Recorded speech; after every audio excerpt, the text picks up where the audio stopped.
if you don't mind, I'd love to like kind of know you a little bit before we get into this awesome film that you guys have made. Rashawn, I just love the fact that you did the traditional route. You became an oncologist. You did the Asian thing where you became a doctor. Good Yeah. boy. God, Um, and doctor. so, but how does one then cross over from that career and then kind of becoming a creative and then working in the industry and having a proper career in that industry? Because uh, I don't know, like I feel like if somebody has aspirations, it's one thing, but it's like you actually made it happen is really fascinating to me that you made the actual leap. Yeah, well, I actually, people always imagine, I think, that I transitioned from one career to the other. And the truth is, I built both careers simultaneously. So from the first month of medical school, I was starting to consult for medical shows. And then I was eventually writing for TV shows. Then I was eventually created my own, and then eventually transitioned into features, writing and directing. But all of that was occurring concurrently to re medical school, residency, and being an attending. So they unfolded simultaneously, and I still go back and forth as I have since I was 23. I go to Boston for 9 weeks of the year to cover call, and then I come back and live in Los Angeles to write and direct for the rest of the year. That is crazy, and I'm gonna like Yeah. circle back to that later. Karan, if I can ask you, you also went to like you did a you went to B school, and you kind of like and before you kind of decided to act, was that also a concurrent thing where you were like, I'm gonna do this thing that my family probably is gonna accept, but then secretly I wanted to like I don't know take how did Yeah. that kind of work Yeah, on your mine end? was a little bit different. I grew up in India and I came out to USC in LA for college as an international student originally. So I had no plans of staying in America, no way to stay in America really. So yes, I came originally just to do a business degree because my dad had a family business and I was like, I was told I would have to help him run that. And that was my max career ambitions. I hadn't really thought beyond that. And then over the course of my initial year at USC, my dad ended up like selling that business and I didn't have this job anymore. And I finally was asked the question, what do you want to do if you don't have this job to go back to? And I had always done a lot of theater and stuff in high school, and I really missed it when I came to college and I realized it was maybe more than a hobby. But I'd so happened to accidentally land up in the heart of Hollywood, college in Los Angeles. So Hollywood began to feel a little bit less scary and far away because a lot of child actors go to USC. So I would have friends who were like in a McDonald's commercial making $50,000. And I remember being like, that's a career. That's cool. And so I just began just on a lark, just ended up sending my headshot to like any agent's address I could find. And then I was interning before my junior year in college at a film production company. And so I was in LA for the summer. I ended up sending my headshot out at the start of the summer. And then by the time the school year started, I had signed with a very, very small agent who thought I was in Slumdog Millionaire, and I didn't correct him. And so things we have to do. And so that started the journey. And then I really didn't have any real ambitions or plans because at the time in 2009, when I started auditioning, Mindy Kaling was on The Office and Aziz was on Parks, but there was no other brown people really in movies and TV. And I wasn't really thinking of that. I was just like, I'd love to just like work on one show or one commercial. Those were my max ambitions. And in a way was good because I think if I was realistic about my odds at that time, I would have maybe not pursued it and I would have been more practical. My parents, on the other hand, were very supportive. They were very nervous and scared because they didn't understand how I was going to make money, but they weren't discouraging. They were like, just try to explain this to us a little bit more. And so I got my first two movies in college, and it was not enough to live off of, but it was enough that I was in SAG and all of this stuff. And I think they saw that I was maybe gonna just try to do something with this. But yeah. Was that the same thing on your end, Roshan? Like basically, like once you started like doing the work on both ends, or did it have like did your parents ever question like this creative side of yours, or were they always supportive of that aspect, Um, kind of like as you were kind of pursuing it on your end? I would say my mom really wanted me to keep the anchor to medicine as much as possible because it's obviously much less unpredictable and more stable as a career. But she, at the same time, is where I got my love of reading from, and she was supportive when I took a year off from residency, which is a very controversial thing to do, to write on the a staff of a medical show. So it's been mixed, I would say, in some ways, just out of only her fear that the industry would be too unpredictable to count on, which is a very reasonable fear. I love the fact that, you guys didn't meet each other in the kind of like social circles, I'm assuming like in Hollywood, because everybody like knows like Yeah. but actually you guys your meet cute was on Raya, and I need to know more about this conversation, and I'm just like, please discuss, because I love the fact that a place like Raya can actually create relationships that succeed, because dating apps are notoriously not a place for a lot of people to kind of I mean, I feel people lurk on Raya more than they actually like make success stories, and you are a success story. So I I love think that. Can you're you the talk a little? only one. I think it's a health, Yeah. Yeah. but Karen tells the story the best. I had been on it for a year actually, the app, and I've chosen specifically because it was public facing, and I was essentially trying to be like, I felt like for a while in Hollywood, I had self-closeted myself with dating, where I felt like I couldn't openly date for fear that I wouldn't work, and so when Raya came around and I was ready to just kind of let that go, I was like, okay, I'm gonna pick this because it really will force me to be like, I can't hide behind it or anything. And I'd been on it for a year and not had much luck and had the lurking stereotype a lot of people like flaking and stuff. And then I ran into Roshan's profile and it was quite alarming at first sight because there were a lot of red flags. There were a lot of blurry photos. There was huge gaps in time between photos. Like some looked like he was like 10 years younger. Some looked like maybe this is present day. A lot of photos with other people, but him not visible in them.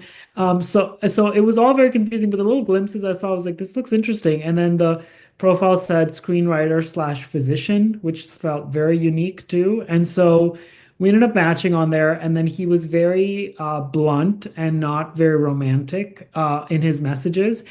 I was trying to flirt more. And then eventually we set up a time to meet. And then I was fully expecting my other year of Rye experience of just like finding a way to get out of a date fast because it was a disaster. But then I ended up at this restaurant and he walked in and he looked better than all his photos, which was a very weird, nice surprise because in LA, usually people have full professional photo shoots for their dating app. So that was nice. And then we ended up having a very long 4 or 5 hour date, which ended in him shaking my hand like we just had a meeting. But it turns out he was more like my character in A Nice Indian Boy when we first met, which was he was very shy and reserved, and he himself had just come out 6 months prior to us meeting. So I was meeting a much more shyer version of him, and then over time he opened up more. I want to talk a little bit about, I mean, I do want to talk about the film, but the fact is, when I realized that you guys didn't write the screenplay, I was like kind of shocked, because it felt so like I really felt I was getting to know you guys on a different kind of platform, and then basically in a film, and yet here's a film that was not written by you, and it has all these wonderful elements that I feel is has the essence of you. And I'm just curious, how long did it take? Like, I mean, did it come like that, or did you have to work with the writers a little bit? What was the kind of process to make it into the version that we ended up seeing on screen? Because it's glorious, and I'm just curious, like how that kind of, yeah, how that kind of came to be. Well, the play is really amazing and has been tested by time. So much of what really works about the movie is the play, including the screenplay, which did an amazing job of adapting something that's very contained and then expanding it. What we brought more than anything was just our tone and our experiences. And we definitely did rewrite it and add specific things. Like the main character wasn't a doctor previously, but we made him a doctor. The wedding planner, who is featured in the final act, wasn't in the original script or play, but we added little things that are go towards the comedy and go towards the emotion, were added by us, but they were all in weird ways like tonal expansions that made it a lot like our last movie, 7 Days, tonally. Uh, I also love the story about, I mean, you've told this everywhere, but I'd love for you to tell to me, how Jonathan didn't really know that, like suggested you come on for the role, Mhm. because he saw you in Rashan's like previous film, and that was really a fast. That's such a funny. Can you talk about that conversation? And I just love, Yeah. like that must have been Well, like what? we went to Jonathan cold. We didn't know him, but he loved 7 Days. And then when we met with him, he asked if Karan would be willing to play gay. And I was like, he would be willing to play gay. He is gay. He didn't know. He thought that Karan was straight. He didn't know that Karan and I were romantic partners. He knew not, he had none of that context when he said that. So we were, it was just really funny. and lucky, because it meant right from the start that Jonathan bought into the whole thing, even without his realizing it. And to then work with Jonathan, because I've seen him in interviews and he's just filled with this beautiful like spirit that's like, so what does that bring to his role, and then kind of playing off of that, because so much of the kind of love that Naveen kind of experiences is really kind of learned from watching this person that, you know. So I'm just curious if you can maybe talk through a little bit of maybe workshopping that kind of relationship with him, and kind of like slowly open up your flower to being, you know, the person that we end up seeing in the film. Yeah, Jonathan is very much quite similar to the character in real life, where loves love. He's very kind of open and non-judgmental, and when he embraces something, he fully embraces it. And it's a very challenging role for him because the love story part of the movie is not a huge chunk of the movie, interestingly, because a lot of it is about what happens after he fall in love with the family. So in that very small amount of screen time, he has to sort of win my character over, but also win the audience over.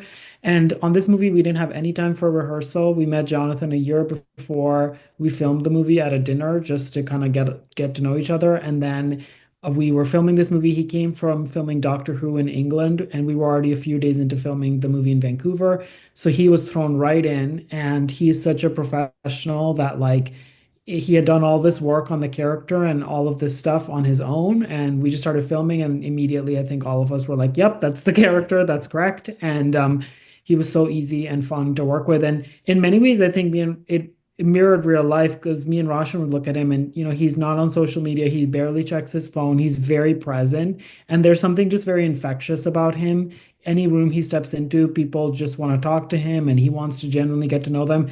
And me and Roshan were constantly like, we need to be more like Jonathan. So in a way, it was like what the character's feeling towards him in the movie too, because he has such an infectious spirit that he helps like people coax out their true self out of you. So yeah, it was really special.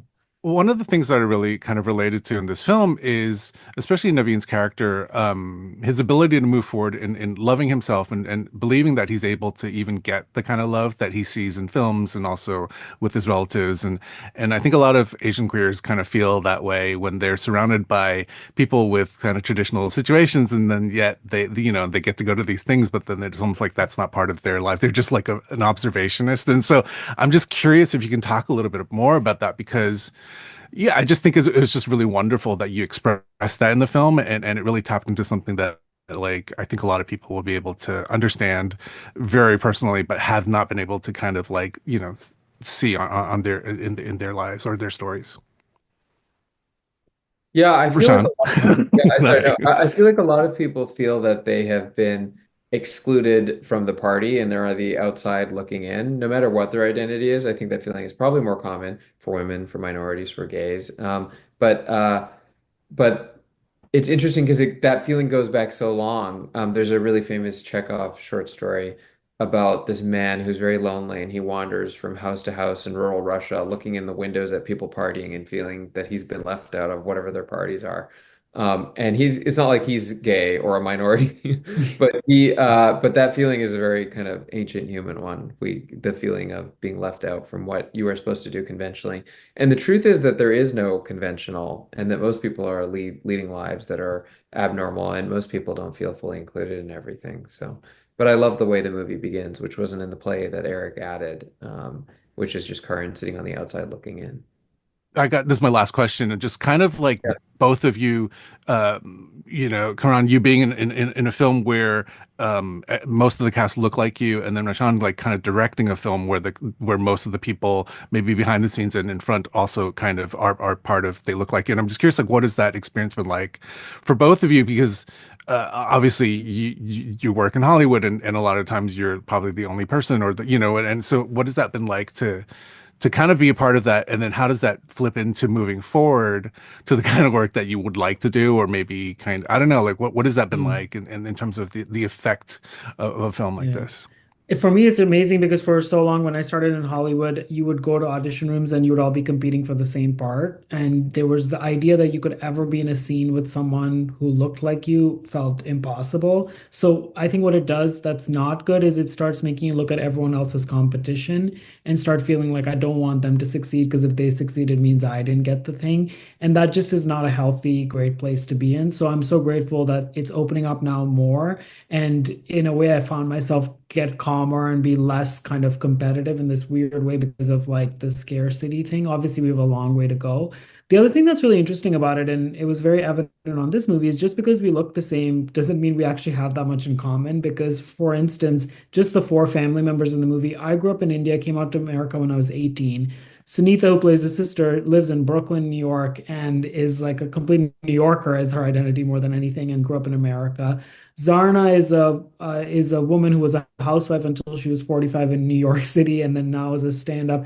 And Harish, who plays the dad, is straight from Bollywood. So it was also very interesting on this movie because it was like we also had so many differences, and sometimes I felt I was relating more to Jonathan than I was to the family. So I think all of it is really interesting. But in general, for me as an actor, what's really healing about it is just looking at other brown people not as competition, but as maybe one day people I'll get to work with.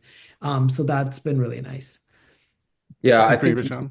the kind of writing that's in this movie, usually Indian people don't get. You just don't get Mhm. play a fully fleshed human whose life is a major concern of the movie. And so yeah, and I don't think I've been lucky in that I've directed three movies with South Asian leads of varying sizes. But I don't know how much longer I'll be able to keep doing that. So every time I have it, it's an experience that I really treasure. Well, it's a treasure to watch a film like this, and the fact that it exists is wonderful. And so, thank you for making it, and had a real good time watching it. So, congratulations on the film. Thank you so much. Yeah. Thank you. Lovely talking to you. Bye. You too.